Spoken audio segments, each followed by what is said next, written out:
Pernah nggak sih lu bertanya-tanya, gimana sih caranya kita bisa ngejalanin sebuah hidup yang sangat-sangat mindful atau berkesadaran, di mana kita bisa ngelewatin hari tanpa overthinking, nggak lagi kepala kita dipenuhi sama hal-hal yang ngeganggu kita daripada fokus hidup kita gitu.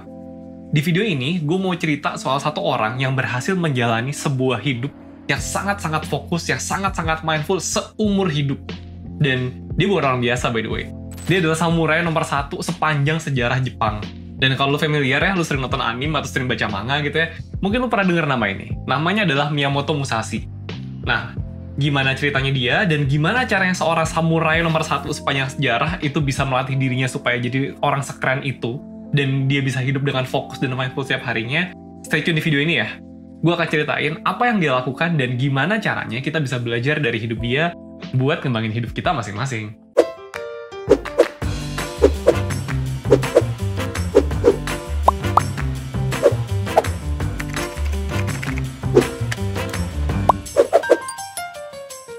Karena ini kita ngomongin soal samurai, gue mau cerita sedikit soal duel pedang yang dilakukan oleh para jagoan pedang di era feodal Jepang.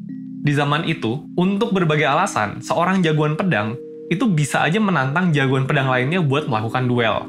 Sebuah pertempuran 1 lawan 1 sampai salah satunya meninggal, menyerah, atau yang nggak sanggup melanjutkan pertarungan. Karena di masa ini, budaya malu dan kehormatan tuh sangat kental di masyarakat Jepang. Jadi, orang lebih milih buat dia meninggal secara terhormat setelah kalah duel, dibandingkan dia lanjut hidup tapi menanggung rasa malu karena dia kalah. Duel adalah sebuah pertarungan di mana seseorang bisa meninggal dalam hitungan detik sejak duel dimulai. Sebuah pertarungan yang cuma bisa lo menangkan kalau lo punya tingkat konsentrasi luar biasa untuk bisa menang secepat mungkin sembari membaca gerakan lawan lo. Dan Miyamoto Musashi adalah jagoan duel paling legendaris di Jepang. Dia memenangkan duel pertamanya di usia 13 tahun.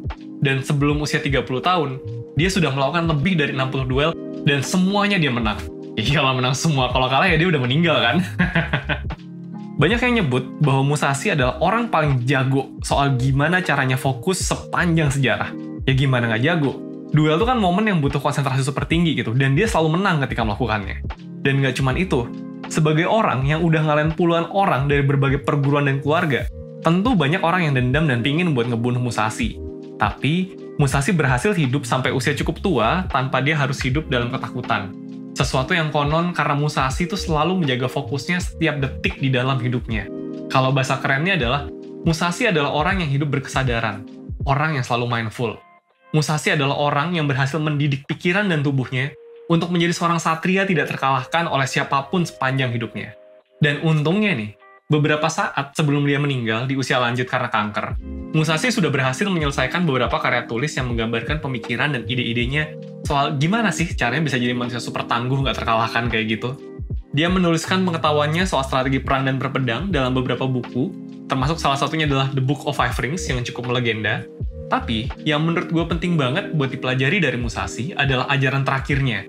Namanya disebut sebagai Dokodo. Dokodo adalah ajaran Musashi soal gimana caranya menjadi seseorang yang tidak terkalahkan dalam hidup.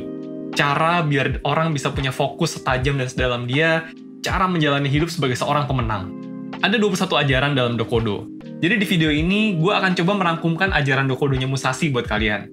Jadi menurut gue, 21 ajaran dalam Dokodo, sebetulnya ada beberapa tema besar yang ditekankan oleh Musashi, gimana caranya supaya lo bisa hidup sebagai seseorang yang tangguh secara fisik maupun mental. Menurut gue, ada 3 kategori besar sih. Pertama, kita harus bisa menerima keadaan. Kedua, kita harus bisa mengendalikan nafsu kita. Yang ketiga, kita harus bertanggung jawab atas hidup sendiri. Nah, kita bahas satu-satu ya. Pertama, soal menerima keadaan. Ini adalah ajaran pertama dalam Dokodo. Ajaran pertamanya tuh Musashi ngomong gini, terimalah keadaan sesuai dengan kenyataan yang ada. Ada beberapa ajaran lain dalam Dokodo yang temanya juga penerimaan, tapi menurut gue ini yang paling penting. Menurut Musashi, kita tuh sering banget menyangkal kenyataan. Baik itu terkait diri kita, orang-orang sekitar kita, maupun soal dunia di luar kita.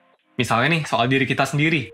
Sering banget kita menolak, mengakui hal buruk, ataupun hal baik yang kita punya. Karena berbagai alasan aja gitu. Kita kadang-kadang terlalu takut mengakui ke diri kita sendiri bahwa kita punya kelemahan-kelemahan tertentu. Dan bahkan nggak sedikit juga orang yang terlalu larut dalam pikiran negatif soal dirinya, jadi nggak bisa melihat kelebihan-kelebihan yang kita punya. Dan ini masalah. Kenapa? Karena ketika kita tidak bisa menerima kenyataan mengenai diri kita jadi susah buat berkembang. Dan kita jadi susah buat fokus dalam hidup kita sehari-hari, karena kita overthinking soal hal-hal yang kita nggak mau terima gitu. Ketika kita nggak mau mengakui kelemahan kita, ya kita jadi nggak bisa ngeberesin kelemahan kita dong. Padahal, ide dari pengembangan diri paling sederhana ya dimulai dari menyelesaikan masalah-masalah dan kelemahan yang kita punya. Kalau kita nggak menerima kelemahan-kelemahan itu, ya gimana bisa kita selesaiin kan gitu. Begitu juga kalau kita tidak menyadari kelebihan kita, karena kita terlalu larut dalam pemikiran negatif mengenai diri kita. Ya kita jadi berasa nggak punya arah aja kan? Mau ngembangin diri ke arah mana coba? Kalau kita rasanya nggak punya hal baik sama sekali yang bisa kita kembangkan. Nah, hal ini juga berlaku buat penerimaan akan hal-hal di luar daripada diri kita. Ketika kita menolak buat menerima kenyataan, ya bakalan susah buat bisa ngembangin diri kita, biar diri dan hidup kita jadi lebih baik. Prinsip kedua, mengendalikan nafsu. Ini juga sesuatu yang Musashi menyebutnya berkali-kali dalam 21 ajaran Dokodo. Dia bilang, lepaskan dirimu dari keinginan yang membelenggu hidupmu. Dia juga bilang, jangan lakukan sesuatu dengan didasarkan hanya pada cinta dan nafsu, dan juga beberapa ajaran lainnya. Nafsu adalah sesuatu yang bisa mengganggu cara kita berpikir, cara kita mengambil keputusan, dan cara kita memilih mana yang baik dan mana yang tidak untuk diri kita dan hidup kita. Nah, gimana sih cara yang mengendalikan nafsu? Menurut gue, ini tuh sebetulnya tergambar di salah satu ajaran di dalam Dokodo, di mana Musashi bilang, janganlah kamu makan sesuatu hanya karena itu enak. Paham nggak? Gini-gini, menurut gue ini keren banget gitu. Jadi, menurut gue, kunci dari pengendalian nafsu adalah dengan cara menyadari kenapa kita melakukan sesuatu dan kita fokus di situ aja gitu. Contohnya itu tadi kan, Musashi bilang soal makan. Coba deh, apa sih tujuan kita makan? Apa coba? Tujuan kita makan kan simpel ya. Itu tuh buat menjaga kesehatan kita, kesehatan tubuh gitu. Biar kita punya energi, biar badan kita kalau sakit bisa pulih, biar kita bisa menjaga performa tubuh kita. Nah, memilih apa yang kita makan, harusnya fokusnya ke situ. Mulai dari apa yang kita makan, seberapa banyak, dan seberapa sering kita makan. Kalau kita makan, bukan karena sadar bahwa itu adalah tujuan makan, nah, seringnya tuh kita jadi nggak optimal kan? Kita milih gara-gara apa coba? Oh, gara-gara enak. Oh, gara-gara gini. Padahal, belum tentu itu yang baik buat tubuh kita. Nah, akibatnya ya tadi tuh, hal-hal yang gue sebutin tadi soal tujuan makan, jadi tidak tercapai dengan optimal kan? Ini berlaku buat hal-hal kecil kayak misalnya tadi ya, makan gitu. Sampai hal besar. Misalnya, lo mau ngejar apa sih dalam hidup lo? Pingin punya banyak uang misalnya. Sebetulnya apa sih tujuan lo punya uang? Kayak soal makan tadi kan? Seberapa banyak yang lo butuhkan? Buat apa? Nyarinya pakai cara apa? Dan ini juga berlaku buat semua hal dalam hidup. Selama kita melakukan sesuatu tanpa tahu apa tujuannya, sangat mudah buat kita tergelincir ke dalam hidup berdasarkan nafsu. Dan yang tadi kan, hidup kalau dasarnya nafsu, ya pengambilan keputusan kita juga sangat mungkin tidak baik. Penilaian kita mana baik mana buruk sangat mungkin terganggu. Fokus kita dalam hidup ya bisa jadi salah. Gitu. Terakhir, bertanggung jawablah terhadap diri dan hidupmu sendiri. Sebetulnya, semua ajaran dalam Dokodo itu ngajarin kita buat bertanggung jawab terhadap diri dan hidup kita sendiri sih. Tapi yang paling menarik menurut gue adalah salah satu ajaran Dokodo yang bunyinya gini. Hormatilah Tuhan, tapi jangan mengharapkan bantuannya. Nah, salah satu masalah yang sering banget gue temui di ribuan sesi konsultasi 1% yang udah kita lakukan adalah orang tuh banyak yang tidak mengandalkan dirinya sendiri. Jadinya, hidupnya tuh nggak dalam kendali dia gitu loh. Jadi tergantung sama pihak luar, sama orang lain. Kalau orang-orang di sekitarnya lagi baik, ya dia bisa tenang. Kalau enggak, ya hidupnya nggak nyaman gitu. Dan kebergantungan kita terhadap pihak eksternal ini adalah sesuatu yang bikin kita jadi lepas kontrol sama hidup kita. Jadi berasa terombang-ambing aja kan? Apapun bentuknya ya. Kenapa? Ya karena kita nggak bisa memastikan bahwa pihak eksternal itu bisa berperilaku sesuai dengan apa yang kita harapkan. Lo berharap lingkungan lo baik sama lo, tapi kalau nggak gimana?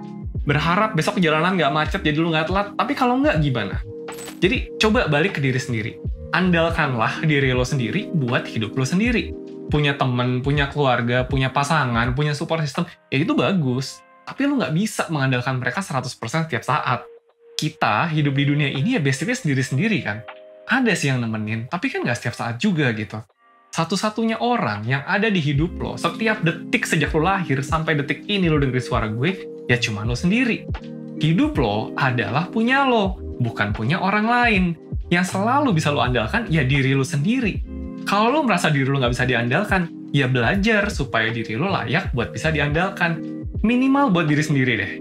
Nggak tahu mulai dari mana? Again, cek program konsultasi bersama mentor kita di 1%.net ya, atau lo bisa tinggal klik link yang ada di description box.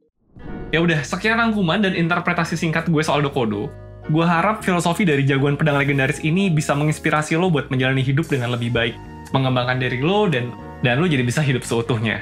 Gue Rizky dari 1%, bye!